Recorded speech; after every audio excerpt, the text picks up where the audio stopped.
மிளகாத்தூள், தனியாத்தூள், சிக்கன் மசாலா, மஞ்சள்தூள் போட்டு கொஞ்சம் பச்சை நல்லா வதங்கிட்டு நம்ம இதில் வேக வச்சுக்க இந்த பட்டாணி உருளைக்கிழங்கும் போட்டுக்கலாம். தேங்காய் வேணும்னா அரைச்சி ஊற்றிக்கலாம். நான் வந்து தேங்காய் ஊற்றலை. தேங்காய் அரைச்சி ஊற்றிட்டேன்னா கொஞ்சம் தேங்காய் அரைச்சி ஊற்றலை. அவ்வளோதான். லைட்டாக தண்ணி ஊற்றிடலாம். தண்ணி ஊற்றி கொஞ்சம் கொதிக்க விட்டுடலாம். கொதிக்க விட்டு ஆஃப் பண்ணிடலாம். அவ்வளோதான், முடிஞ்சிடுச்சு குழம்பு.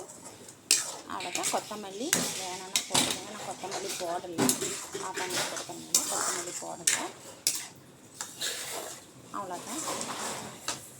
இது கொஞ்சம் கொதிச்சுட்டு கேஸ் ஆஃப் பண்ண வேண்டியதான். தோசை சுட்டுட்டு தோசையும் குழம்பும் தான் இன்றைக்கி. உருளைக்கிழங்கு பட்டாணி குழம்பு தான் இன்றைக்கி எங்கள் வீட்டு காலையில் டிஃபன். ஃப்ரெண்ட்ஸுங்க, லைக் பண்ணுங்கள், ஷேர் பண்ணுங்கள், சப்போர்ட் பண்ணுங்கள். அடுத்த வீடியோவில் பார்க்கலாம்.